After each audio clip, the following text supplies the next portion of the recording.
the Low Tone Podcast, helping you through addiction, then to recovery. No fuckery. You see me? England, son. Southwest, West, and the Midlands too. This is the Low Tone Podcast. We're here for you. Low Tone Podcast. Son, let's go.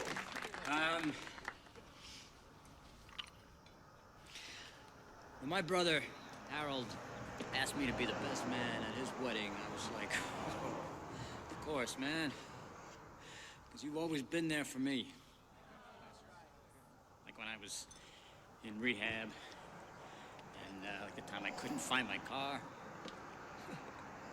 Because Harold, you know, he's always been the dependable one, and I've always been the screwed up one. Right, Dad? Why can't you be more like your brother? Harold would never beat up his landlord. He's drunk as shit. But, newsflash, Bob. Harold ain't so perfect. Remember that time in Puerto Rico when we picked up those two, I guess they were prostitutes, but I don't remember paying. Okay, how about that? How about that? Yeah, what? Terrific. Huh? I'm a person too, Pop, goddammit. I'm a person too. You're a moron. Okay. The best man, everybody. Best man, the better man. Bonjour. Ciao, ciao. Yes, sir. Welcome to the Low Tone Podcast. Hello, I'm Tony. It's very nice to see you. It's nice to communicate with you again. We're dealing with recovery and trying to be a service to people who find themselves in the journey of recovery through addiction back to normality, whatever that is. Each podcast, we're going to try and focus on a subject or a couple that can perhaps be of service to people finding themselves on that journey of recovery. We're going to keep them short for a while, and then we'll start doing long form with the camera, and hopefully guests as well. Today, what we'll focus on is our personas. Who am I? How do people see us? I am a drunken, bald-headed, Middle Eastern, sexier version of Steve Buscemi of The Wedding Singer. And many of, especially the alcoholics and even some drug addicts, will be the same. So, what have I chosen to focus on? To be of service to those that may listen? Our relationships with family and friends. How much of a motivation can they be to get back on the right track? And how much are we hung up on our image, how we are perceived, that hold us back? When it comes to family particularly, you obviously feel like you owe a debt, and you do. If you have a mother or father, an uncle, auntie, grandfather, grandmother, yes, they perceive you. They precede you. Their blood made it possible for you to exist. This is important for you to remember, to recognize. Make sure you recognize it first. Acknowledge and accept. And then you can move forward. And then it's a matter of the balance between how have they treated you for your life, for your young years, your teenage years, your 20s, your 30s. What type of human beings are they? And how hard did they actually try to provide the raw foundational skills, materials for you to progress as a good human being with the correct morals, the correct aims, the most productive attitudes that you could retain, hold, and proceed acknowledging. Not all families are created equal.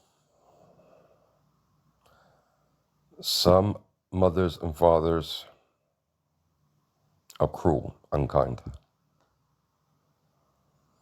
And still, you owe a certain amount of gratitude, respect them. But you don't have to follow their lead. And some can be harsh and emphasize discipline.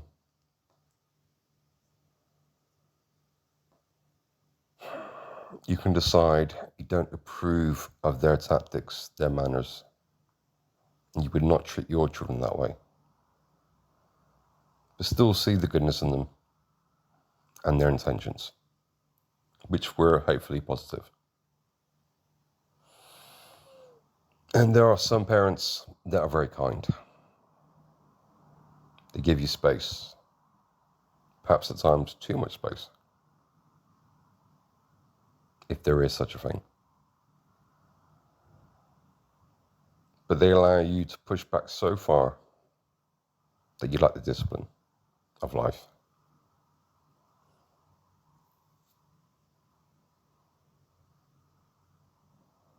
You lack the realization of what's important and hard work.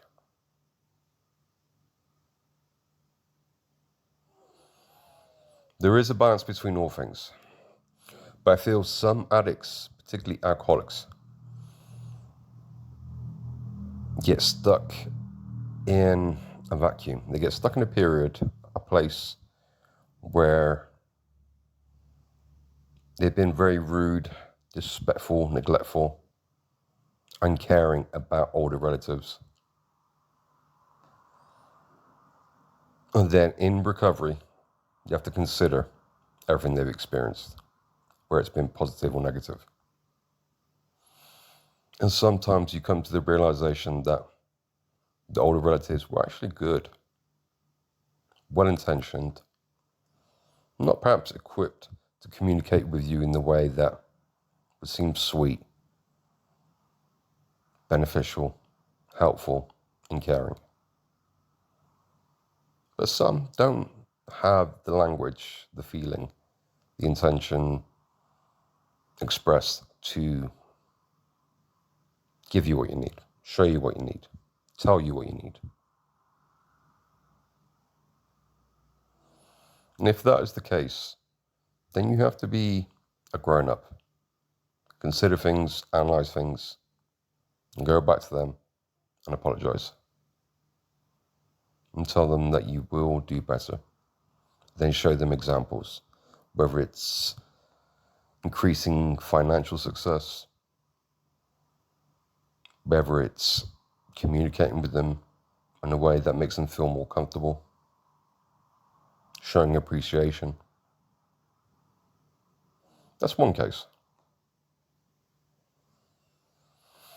But through this journey of addiction, then recovery, I have seen parents with people who are going through recovery that, though I feel rude and disrespectful saying it, even though I'm not tying it to a specific person, there are certain people, parents or grandparents, even partners sometimes, who are cruel, unkind people. If a person is cruel or unkind, I'm sure they were not born that way.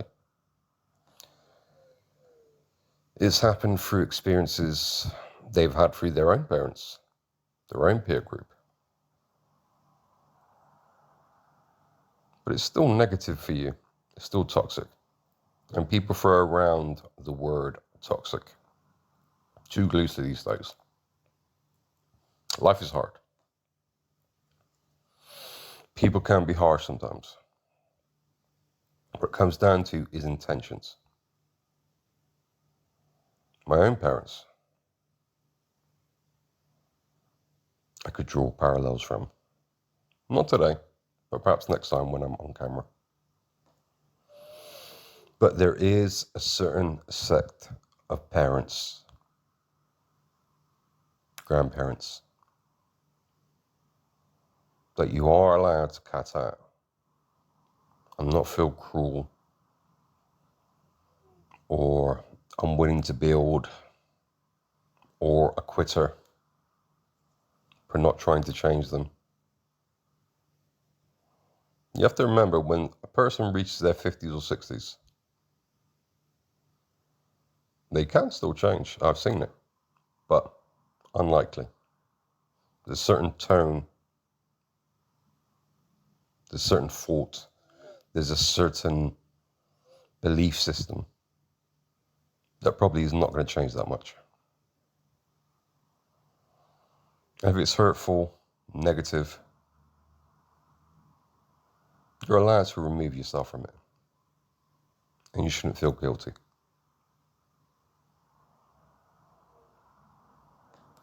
Same applies to a group of friends. Especially as a single man, if you're not married and your friendship group is not intertwined between your friend's wife and your wife, but individual relationships you form with people.